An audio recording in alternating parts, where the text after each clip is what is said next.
और अब तीसरे कलेश की बात करते हैं, जिसकी जड़ में कांग्रेस को आयकर विभाग का नोटिस है। दरअसल आयकर विभाग ने कांग्रेस को नोटिस भेजा है, जिसमें कांग्रेस से 1823 करोड़ रुपए का बकाया मांगा गया है।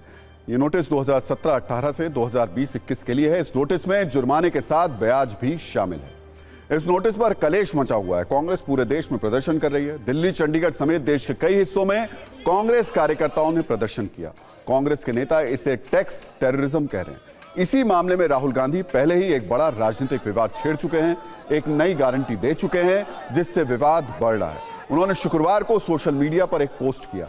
इसमें उन्होंने लिखा कि जब सरकार बदलेगी तो लोकतंत्र का चीरहरण करने वालों पर कार्रवाई जरूर होगी, और ऐसी कार्रवाई होगी कि दोबारा फिर किसी की हिम्मत नहीं होगी ये सब करने की। ये मेरी गारंटी है।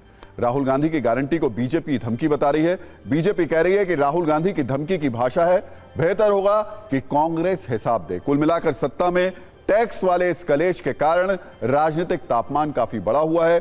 कांग्रेस इसे जनता के बीच ले जाने की कोशिश कर रही है, बीजेपी हिसाब देने की मांग कर रही है।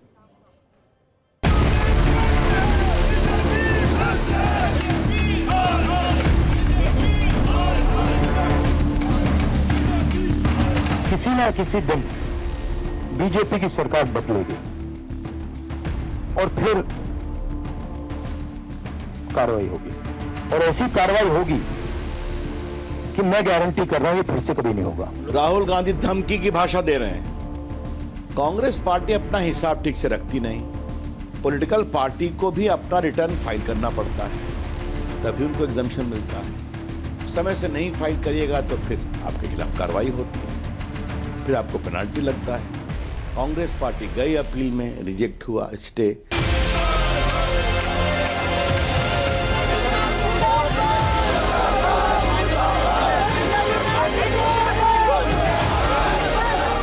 ₹1823 करोड़ का एक नोटिस कांग्रेस पार्टी को मिला है। इस देश की राजनीति में कभी भी किसी राजनीतिक दल पर इनकम टैक्स नहीं लगा है, लेकिन खोज कर 1994 तक भी हमें इनकम टैक्स नोटिस भेजी जा रही है। और अगर हमसे कुछ गलती और त्रुटि हुई है तो उसके प्रोपोर्शन में आप हम पर टैक्स लगा दीजिए। ये ढूंढ कर विपक्ष को तंग करने का काम किया जा रहा है। दुनिया को दिखाने के लिए कि दुनिया के नजरों से हम बचें, पहले ही कुछ इस तरह की बात करें, इसी को कहा जाता है चोर मचावे शोर।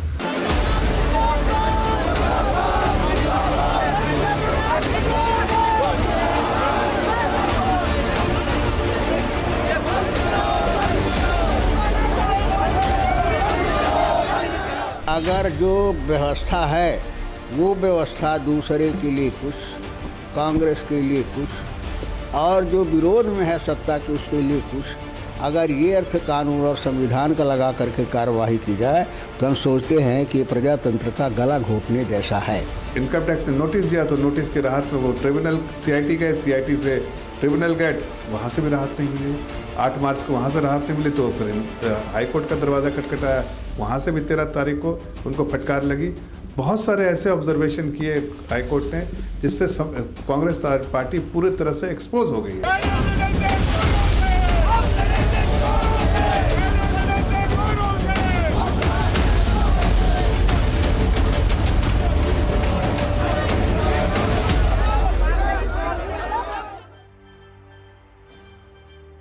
वैसे आयकर विभाग टैक्स चुकाने के लिए नोटिस सिर्फ कांग्रेस को ही नहीं भेज रही है। कई राजनीतिक दल इनकम टैक्स विभाग की सक्रियता के शिकार हुए हैं। 2 वामपंथी दल सीपीआई और सीपीएम को भी नोटिस भेजा गया है। सीपीआई को 11 करोड़ रुपए और सीपीएम को 15 करोड़ का नोटिस दिया गया है। सीपीआई पर आरोप है कि उसने टैक्स चुकाने के लिए पुराने पैन कार्ड का इस्तेमाल किया। कुल मिलाकर टैक्स के नए नोटिसों ने कलेश मचा दिया है। सत्ता के कलेश में अब चौथे कलेश की बात कर लेते हैं, जो भरी सभा में मंच पर सबके सामने शुरू हो गया है।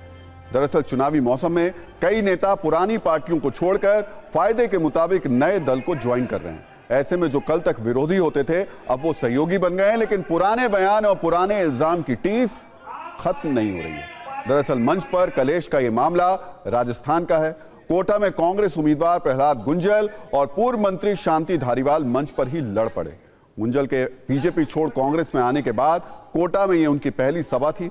धारीवाल ने गुंजल को संबोधित करते हुए कहा, अब आपने कांग्रेस ज्वाइन कर ली है, अब आप ये कहिए कि आपने जो आरोप लगाए थे वो सब गलत थे।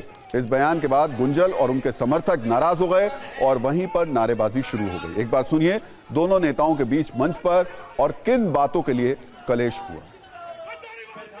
कि जो आरोप आपने विपक्ष में रह करके और कांग्रेस के प्रत्याशी शांति धारीवाल के खिलाफ लगाए थे, चाहे वो रिवर फ्रंट के मामले में था, चाहे मेरे मकान के ऊपर जो पत्थर लगे हुए हैं उनके बारे में था, या और भी कई मामलों में था, वो सब गलत थे। वो अगर गलत थे तो मेरा समर्थन है, और अगर आप उसको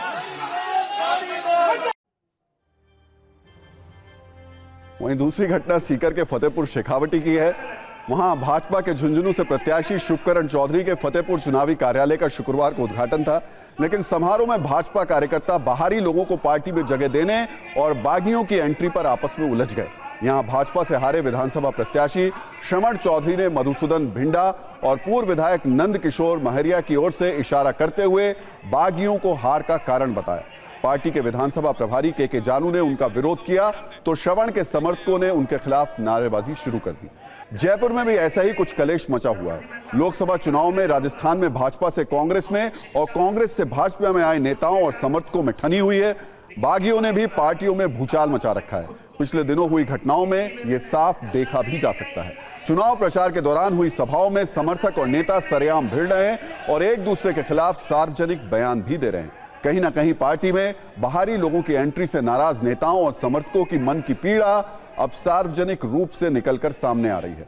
बयानबाजी और टकराव के वीडियो वायरल होने से दोनों पार्टियों की फजीहत भी हो रही है। सरवण जी, मैं सबसे एक आग्रह करूंगा, एक भावुक शिक्षक, एक भावुक मोटिवेटर बहुत अच्छी बात है, लेकिन व्यवहारिक राजनीति के तकाजों में खुद को भी ढालें, यही निवेदन है। ढलना चाहिए कि नहीं? ढलना चाहिए कि नहीं? क्या गलत? क्या गलत? नहीं, रुकिए, क्या गलत? तो आप फिर गलत बात क्यों कर रहे हो? आप पार्टी की मर्यादा में सोने में पार्टी के प्रवक्ता की हैसियत से बोल रहे हो।